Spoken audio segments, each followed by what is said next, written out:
నేటి నుంచి నామినేషన్ల పర్వం మార్గదర్శకాలు విడుదల చేసిన రిటర్నింగ్ ఆఫీసర్ మనోజ్ రెడ్డి. చిత్తూరు జిల్లా పలంనేరు నియోజకవర్గం పలంనేరు పట్టణం ఆర్డీఓ కార్యాలయంలో రిటర్నింగ్ ఆఫీసర్ మనోజ్ రెడ్డి గురువారం ఉదయం 10 గంటల ప్రాంతంలో మార్గదర్శకాలు విడుదల చేశారు. నామినేషన్ దాఖలు చేసేటప్పుడు రాజకీయ నాయకులు నడుచుకోవాల్సిన తీరును వివరించారు. నామినేషన్ దాఖలు చేసేటప్పుడు అభ్యర్థితో పాటు 4 మాత్రమే ఉండాలన్నారు. 3 వాహనాలకు మాత్రమే అనుమతులన్నారు. రాజకీయ నాయకులు ఎన్నికల కోడ్ను అనుసరించి నడుచుకోవాలన్నారు. పోలింగ్ రోజున పలమనేరులో గంగ జాతర ఉన్నందువలన దీనిపై మేధావులు అధికారులతో సమావేశం జరిపి నిర్ణయం తీసుకుంటామన్నారు. ఈరోజు 18వ తేదీన నామినేషన్స్ స్వీకరించడం స్టార్ట్ అవుతుంది. అసెంబ్లీకి మరియు పార్లమెంట్కి గాను కలెక్టర్ గారి దగ్గర, అసెంబ్లీకి సంబంధించి ఆ రిటర్నింగ్ ఆఫీసర్ల దగ్గర. ఇక్కడ పలమనేరు రిటర్నింగ్ ఆఫీసర్గా ఆర్టీఓ పలమనేరు ఉండడం వల్ల నేను ఈరోజు నామినేషన్ తీసుకోవడం జరుగుతుంది. ఈ రోజు నుండి 25వ తేదీ మధ్యాహ్నం 3 గంటల వరకు కూడా నామినేషన్ స్వీకరించబడతాయి. ప్రతిరోజున కూడా ఉదయం 11 గంటల నుంచి మధ్యాహ్నం 3 గంటల వరకు మాత్రమే స్వీకరించబడతాయండి. ఆ 3 గంటల తర్వాత గేట్ క్లోజ్ చేయడం జరుగుతుంది. చివరి రోజున కూడా 3 గంటల తర్వాత ఇటువంటి నామినేషన్ స్వీకరించబడదు.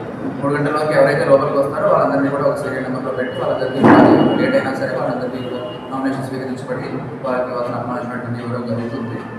సో దీనికి సంబంధించి అందరూ కూడా ఎవరైతే ఎన్నికల్లో పాల్గొనాలనుకుంటారో అటువంటి అభ్యర్థులందరూ కూడా దీన్ని గమనించగలరు.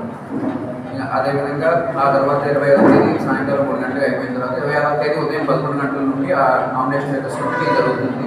అంటే ఆ అభ్యర్థులు దీనికి ఎలిజిబుల్గా కాదా, వాళ్ళు ఇచ్చిన నామినేషన్ పత్రాలు సరిగ్గా ఉన్నాయో లేదో చూసి వాళ్ళ యొక్క అభ్యర్థులను ప్రకటించడం జరుగుతుంది. అది అయిపోయిన తర్వాత 29వ తేదీ 3 గంటల వరకు సమయం ఉంటుంది విత్డ్రా చేసుకోవడానికి. ఎవరైనా కానీ ఒక క్యాండిడేట్ వేసిన నామినేషన్ని కానీ దాన్ని విత్డ్రా చేసుకోవడానికి 3 గంటల వరకు సమయం ఉంటుంది. సో దీనికి సంబంధించి మనం ఫామ్ 1 అన్న ఒక నోటిఫికేషన్ని మనము రిలీజ్ చేస్తాము, పబ్లిష్ చేస్తాము. మా గవర్నర్ గారు తన గెజిట్లో ఒకటి చేస్తారు, గవర్నమెంట్ గెజిట్లో. దాని తర్వాత ఏ రిటర్నింగ్ ఆఫీసర్ వాళ్ళ పరిధిలో ఒక ఫామ్ 1 అన్న దాన్ని, అంటే ఏ సమయంలో నామినేషన్ తీసుకుంటారు ఈ విషయాలన్నీ తెలుపుతూ అన్ని సచివాలయాల్లోనూ మరియు ముఖ్య గవర్నమెంట్ కార్యాలయాలన్నింటిలోనూ కూడా ఫామ్ 1 ప్రచురించడం జరుగుతుంది. అది మనం ఇప్పుడు ఆల్రెడీ చేస్తున్నాం. ఆ ప్రాసెస్ సాయంకాలం చోట్ల ఉంటుంది. కానీ అభ్యర్థులందరూ కూడా పొద్దున 11 గంటల నుంచి కూడా ఈ రోజున నామినేషన్ తీసుకోబడతాయి కాబట్టి ఎవరైనా కూడా రావచ్చు. అండ్ వస్తున్న సమయంలో కూడా అభ్యర్థులందరూ కూడా ఈ మోడల్ కోడ్ ఆఫ్ కండక్ట్ని బాగా నియమాలను బాగా పాటించాలనేది కోరుతున్నాము.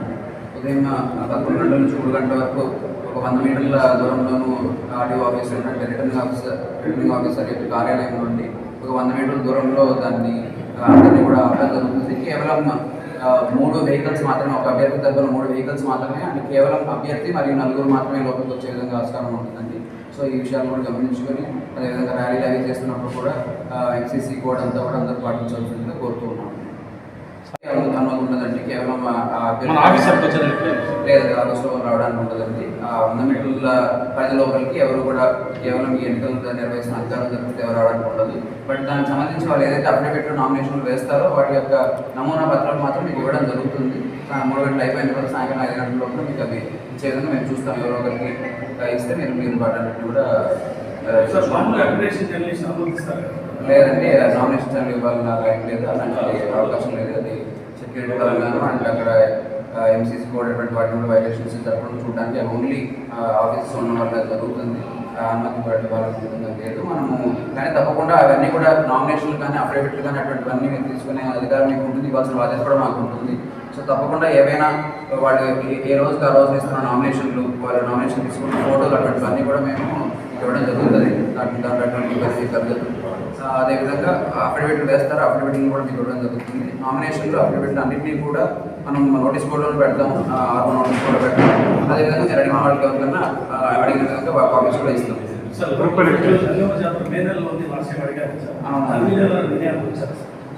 ఆ టైంలో ఉన్నదానికి పోలీసులు ఎన్ఓసి తీసుకోవాల్సి ఉంటుందండి. ఆ సమయంలో పోలీసులు ఇవ్వగలిగే దాన్ని బట్టి ఉంటుంది. సో ఆ టైంలో ఎలక్షన్కి సంబంధించి ఎక్కువ బందోబస్తులు ఉంటారు కాబట్టి ఎంతవరకు ఇవ్వగలరు ఉన్నదాన్ని ఆ టైంలో ఉన్న వర్గాలకు సంబంధించి డిఫరెంట్ ప్లేసెస్ ఎలక్షన్ జరుగుతుంది. ఇక్కడే కాకుండా ఇక్కడ నుంచి అక్కడ కూడా వెళ్ళిపోయి ఉంటారు పోలీసులు కొంతమంది. సో వాళ్ళందరికీ భద్రత ఇవ్వడం అన్నది కష్టమయ్యే పరిస్థితి రావచ్చు. సో దానికి సంబంధించి ఆ టైంకి ఉన్నటువంటి బలగాలకు సంబంధించి చూసుకొని దాని ప్రకారం ఇవ్వడం.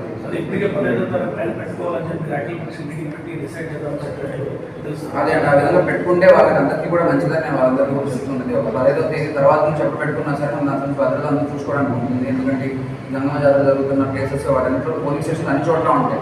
ప్రతి చోట ఒక పోలింగ్ స్టేషన్ చుట్టుపక్కల అంతా కూడా 144 సెక్షన్ ఉంటుంది. ఆటోమేటిక్ ఎలక్షన్ ఉన్న టైంలో ఒక 2 రోజులు 3 రోజుల తర్వాత పెట్టే అవకాశం కూడా ఉంటుంది. అలా ఉన్నప్పుడు వాళ్ళందరూ జాతర పెట్టుకున్నా సరే బాగా జరుపుకోవాలి అని అంటే ఇవన్నీ ఉన్న వల్ల అడ్డంకులు అవుతాయి కాబట్టి వాళ్ళ మేలు దృష్ట్యానే వాళ్ళు దాన్ని కొంచెం పోస్ట్పోన్ చేసుకుని అదే తర్వాత పెట్టుకుని మంచిది అన్నది అనుకోవడం. అందరూ కూడా జిల్లా యంత్రాంగం అందరూ సార్ చెప్పి కూడా అదే రాసుకోవడం. బట్ దానికి సంబంధించి వాళ్ళు కేసు ఇచ్చి అప్లికేషన్ పెట్టి ఆ టైం మన ఎన్ఓసీ ఇవ్వగలమా లేదా పోలీసుల తరఫున అంటే ఎంసీ తరఫున ఇవ్వగలమా లేదా ఆ సమయం కానీ 15వ తేదీ తర్వాత పెట్టుకుంటే మంచిదని ఆలోచన. దీని మీద అలా ఏం లేదంటే వాళ్ళు వచ్చి అడగడం జరిగింది, వాళ్ళకి ఇన్స్ట్రక్షన్ చెప్పడం జరిగింది. 15వ తేదీ తర్వాత పెట్టుకుంటే అది ఈజీగా ఉంటుంది వాళ్ళకి కూడా జరపడం. ఎందుకంటే జాతర అందరికీ వాళ్ళందరూ ఆనందంగా జరుపుకోవాల్సింది. అన్ని నిబంధనలు అన్నీ పెట్టుకొని ఎక్కడికి వెళ్ళొద్దండి మూవ్ అవ్వద్దండి అని చెప్పుకుంటుంటే సరిగ్గా జరగదు. అది బాగా జరగాలి అంటే మనకు ఫ్రీ అయిపోయిన తర్వాత ఎలక్షన్స్ పక్కన పెట్టేసిన తర్వాత మనం చేసుకుంటే అందరూ కూడా బాగా బాగుంటుంది.